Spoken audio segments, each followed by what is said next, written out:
What if heaven isn't what you think it is? Not a place of clouds and calm, but a vast, terrifying structure, layer upon layer of divine order, judgment, and unimaginable glory. A place where angels weep, where souls burn, and where even the righteous tremble in the presence of God. Long before Moses, before the flood, before any scripture was written, one man was taken there alive. His name was Enoch.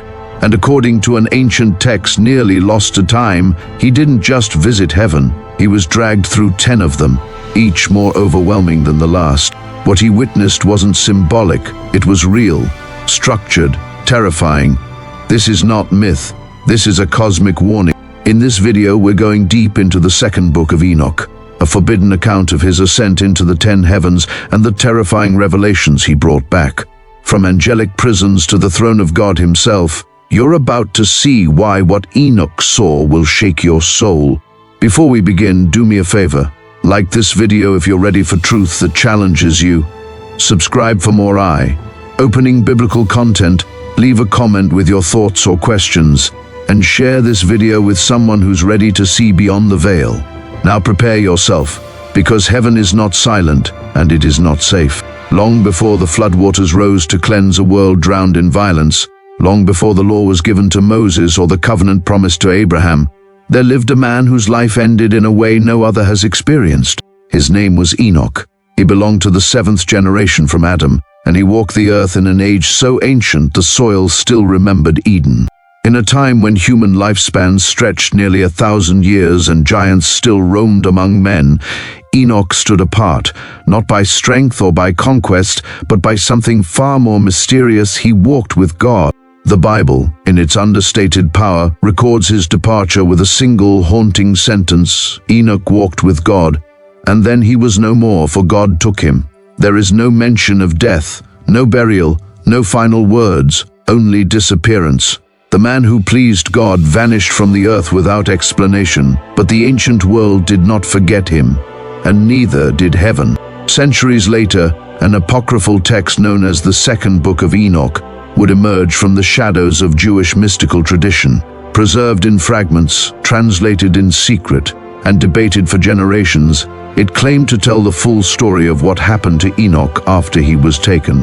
This was not folklore or poetic allegory. It was presented as a direct testimony, a revelation given to Enoch by divine command, describing in detail his journey beyond the veil of the visible world. In this account, Enoch is not led softly into paradise. He is seized, abducted by 2 colossal angels sent by the Most High. They descend into his home without warning, radiant and terrifying, their presence shaking the foundations of the earth. They do not ask, they do not explain.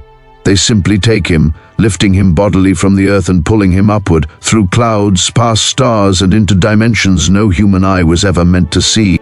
What awaited him was not a single heaven, but 10 structured, terrifying realms layered above creation like a divine hierarchy. These were not realms of rest or comfort. They were realms of order, of fire, of judgment, and of incomprehensible glory. Each heaven revealed a deeper layer of how the universe operates: snow stored in heavenly vaults, angels bound in darkness, paradise hidden beyond the stars, and ultimately, the unapproachable throne of God himself. This was not a dream, nor a metaphor. According to the Book of Enoch, this was a literal ascent into the mechanics of the cosmos, a divine commissioning to witness the terrifying reality behind all things. In every heaven, Enoch beheld forces that govern life, judge the dead, record human deeds, and manage the very rhythm of existence. He saw souls in agony, angels in mourning, and divine beings who trembled before the face of God. The journey would not only change him, it would exalt him, transforming Enoch from a man into a witness, a scribe, and eventually a heavenly prince. But before that transformation, he would be forced to gaze upon scenes that would fracture the soul of any ordinary man. This is the hidden story of the one man who entered heaven alive and came back with a warning. What he saw was not comforting, it was overwhelming, it was absolute, and it was terrifying.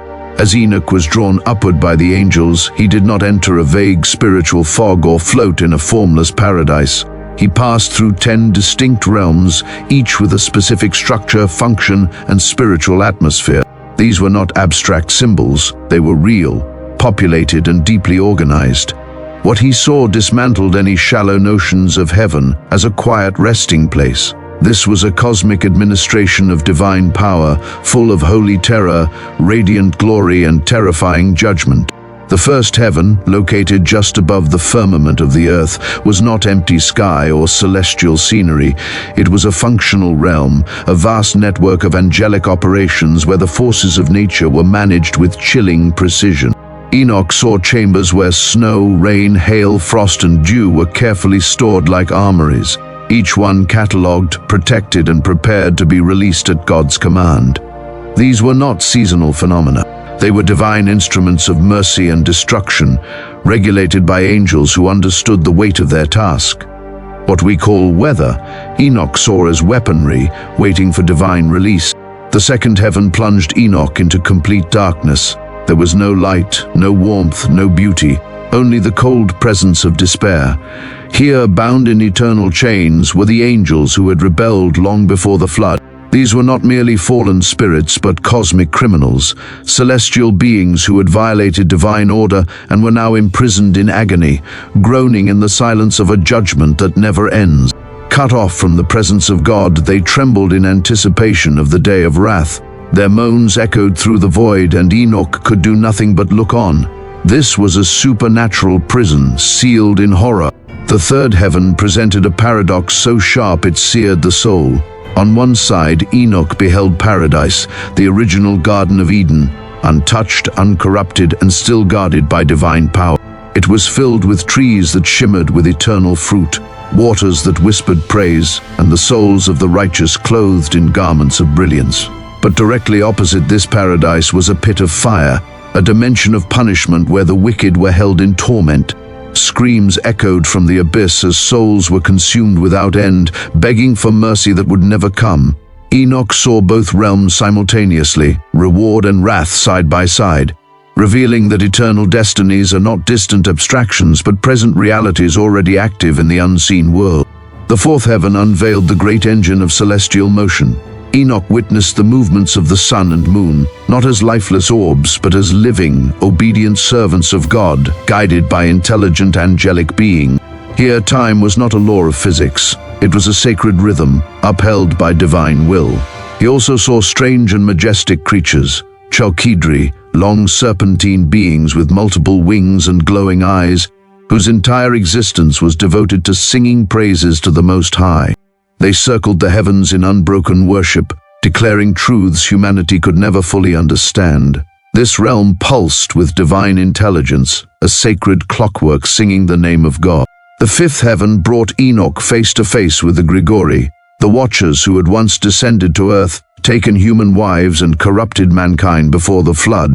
These fallen angels no longer raged, they wept. They sat in silence, their wings folded in shame, their faces hidden from the light.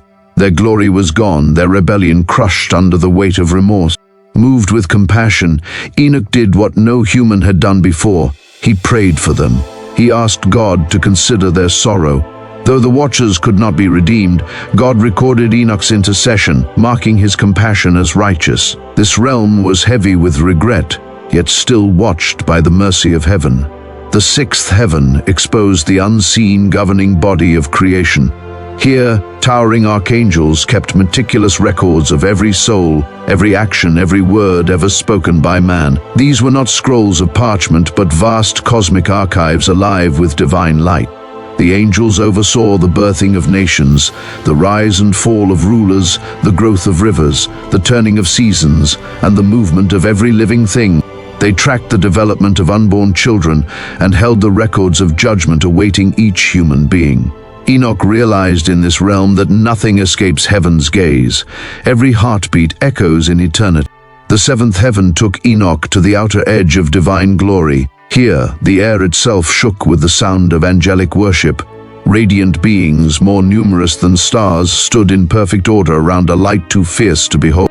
These were the seraphim, the holy ones who served nearest to God's throne. Their songs were not melodies. They were earthquakes of praise that reverberated through creation, and though the throne itself was veiled from Enoch's direct sight, its presence was overwhelming. The very fabric of this realm burned with holiness. Enoch could not approach, yet even from a distance the nearness of God left him undone. The fear of the Lord was not an idea here, it was the atmosphere itself. The eighth heaven revealed the architecture of the cosmos, governed by an angel named Muzaloth. This was the command center of the stars. Enoch saw constellations not as random arrangements of light, but as divinely programmed signs, each one moving according to a heavenly blueprint. Every orbit, every stellar cycle, every appearance in the night sky had meaning. This realm revealed that astronomy is not merely science, it is scripture written in the heavens, proclaiming the majesty and order of the Creator. The ninth heaven was the invisible framework that holds all things in their appointed time. Known in the ancient text as the upper firmament, it anchors the stars and seasons in place. From here, the rhythm of prophetic fulfillment is measured out. Nothing in this realm moves by accident. Seasons change when God allows. Empires fall when heaven decrees. This is the skeletal structure of divine providence, holding the timeline of the world in perfect tension. The 10th heaven was the culmination, the throne room of God himself. Here Enoch stood at the edge of the unspeakable. There was no sun, no stars, no shadows, only unapproachable light. The throne of God, surrounded by flames and living creatures, radiated power so intense that even angels covered their faces. Creatures with countless eyes flew in circles, crying, "Holy, holy, holy," and their voices tore through eternity like thunder. And then, impossibly, Enoch was granted a vision of the face of God. He described it not with clarity but with awe. The face of the Lord was fire, and light, and judgment, and awe. This final realm was not peace, it was power beyond comprehension. Here the soul is stripped of pride. Here, holiness is no longer a word, but a reality that overwhelms and terrifies. To see the face of God is to come undone, and Enoch saw it, and lived to tell the tale. Enoch's journey through the 10 heavens is not a comforting ascent into eternal rest. It is a soul-rattling confrontation with the raw and unfiltered holiness of God. For all its glimpses of paradise and order, the vision he records is overwhelmingly dominated by themes of judgment, accountability, and divine separation. It does not invite complacency, it demands reverence, and in many places, it evokes dread. What terrified Enoch was not merely what he saw, it was what those sights revealed about the unseen spiritual reality that governs everything. In the second heaven, he saw angels, once glorious beings, now bound in chains of darkness, isolated from divine light. These were not demonic caricatures, but celestial rebels whose punishment was eternal and whose cries for justice would never be answered. Their imprisonment was not the result of mythic drama, but the outcome of divine law that could not be overturned. It shattered any notion that rebellion against God ends in mere distance. It ends in eternal separation, isolation, and agony.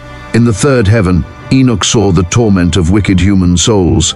This was not allegorical punishment or symbolic consequence. These were conscious spirits, fully aware, fully suffering, fully condemned. They burned in flames that did not consume, cried out in pain that received no reply, and watched forever from across the chasm as the righteous walked in peace just beyond their reach. Their condition was irreversible, their fate final. The proximity between heaven and hell made the contrast even more unbearable. There was no escape, there was no appeal, there was only divine justice in its purest form. Even in the higher heavens, those filled with light and harmony, Enoch found no relief from awe. As he approached the seventh heaven and glimpsed the edge of God's throne, he did not feel welcome. He felt undone. The very air around the throne crackled with judgment and power. Angels who had never sinned covered their faces in fear. They did not draw near out of intimacy. They remained in place out of reverence. The throne was not a place of rest. It was a place of ruling fire, of blinding holiness, and of eternal authority. When Enoch finally saw the face of God, it was not tender, it was not soft, it was not approachable. It was terrible in the truest sense of the word, not because God is evil, but because he is utterly, fearfully righteous.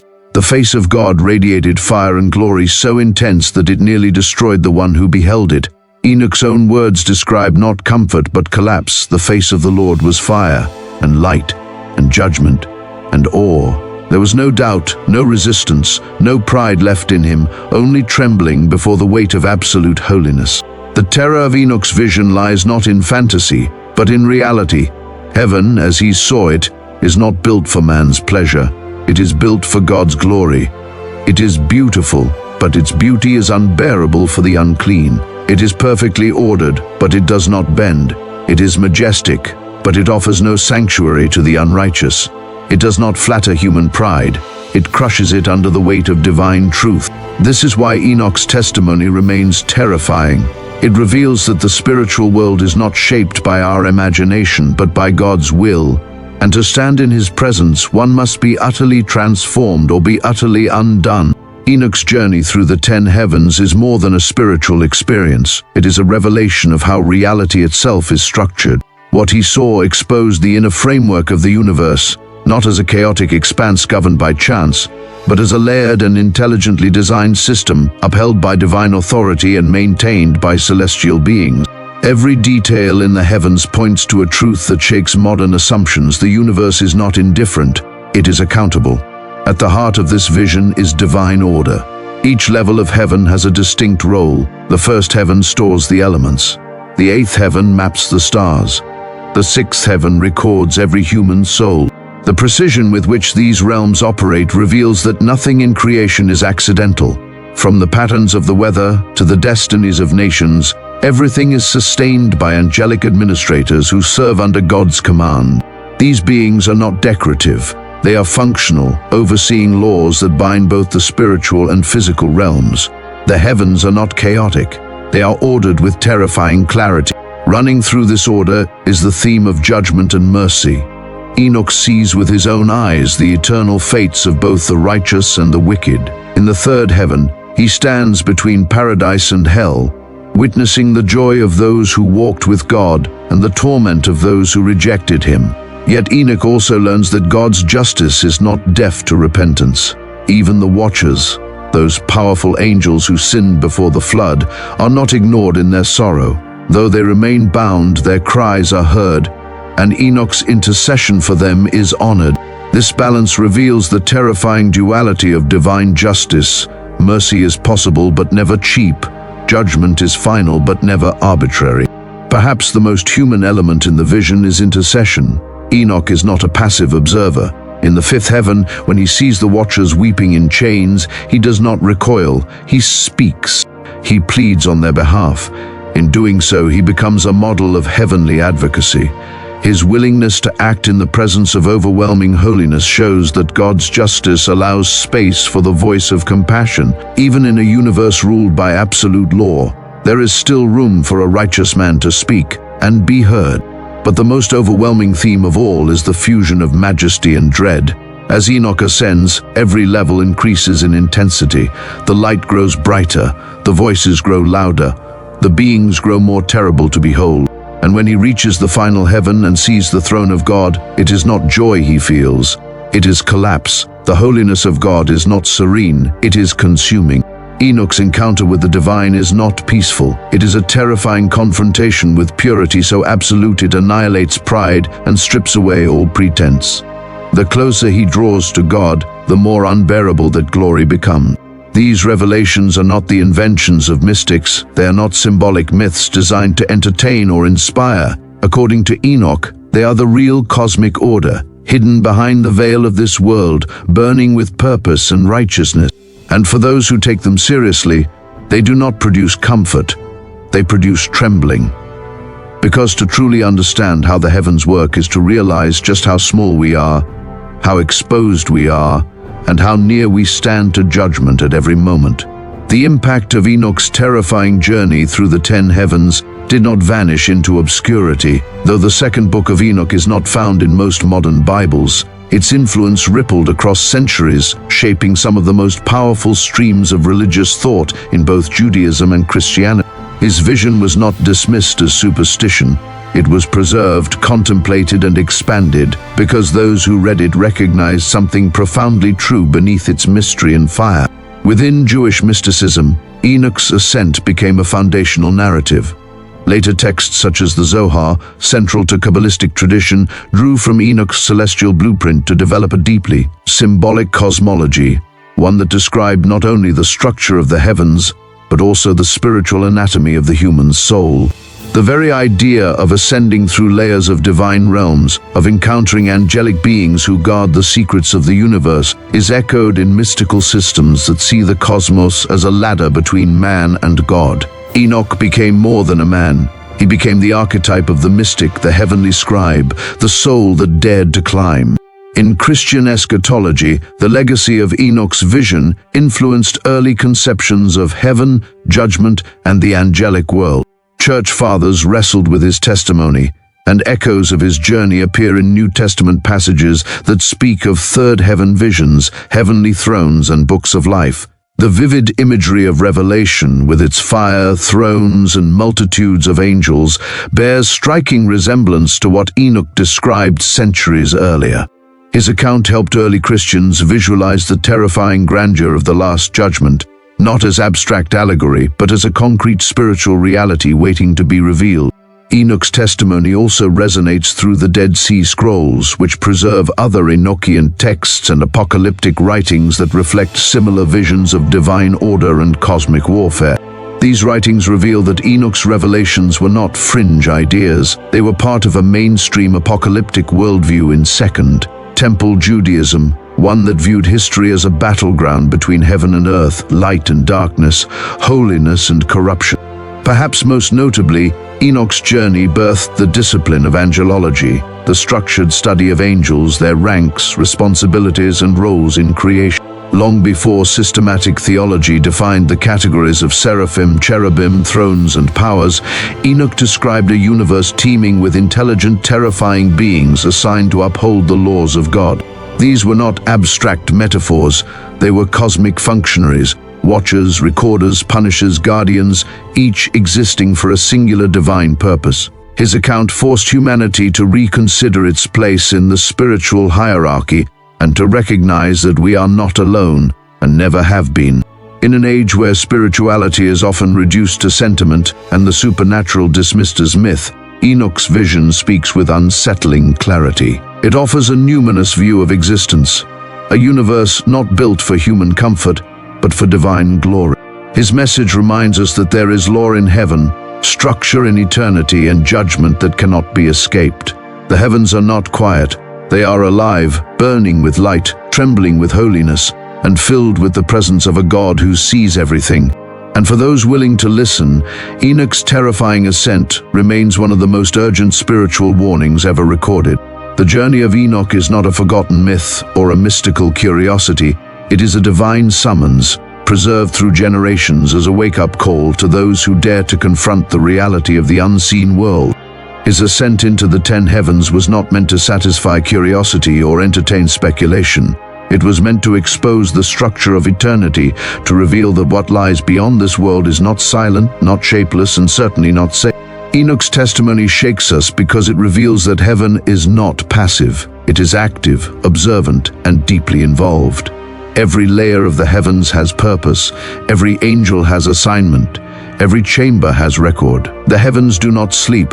They monitor the thoughts of kings, the cries of the innocent, and the sins of the forgotten. The divine realms are not some far-off celestial domain. They are closer than the air in your lungs, already watching, already recording, already responding. There is indescribable beauty in Enoch's vision.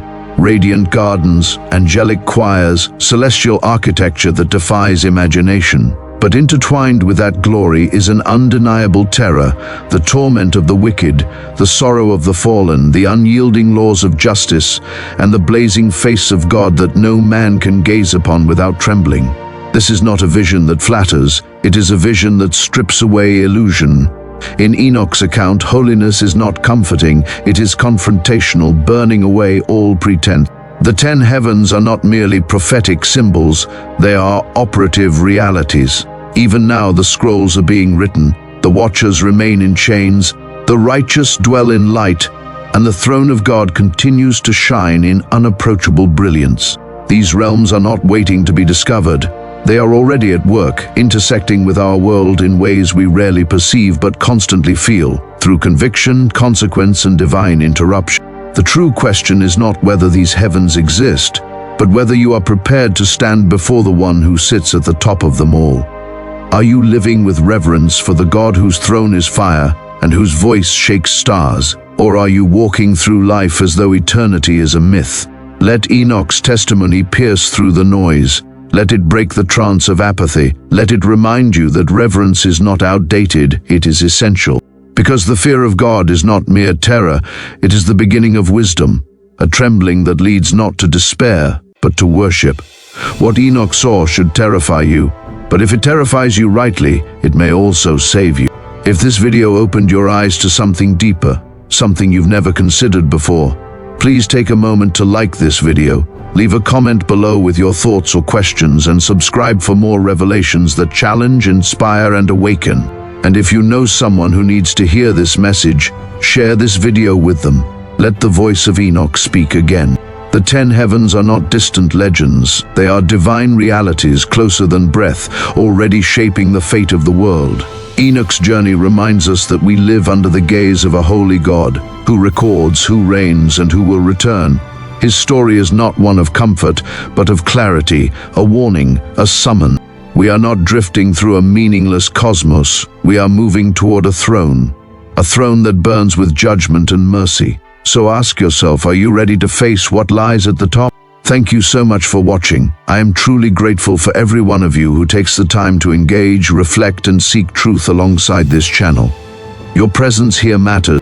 Until next time, walk wisely, live reverently, and never forget, what Enoch saw will terrify you, but it may also awaken you.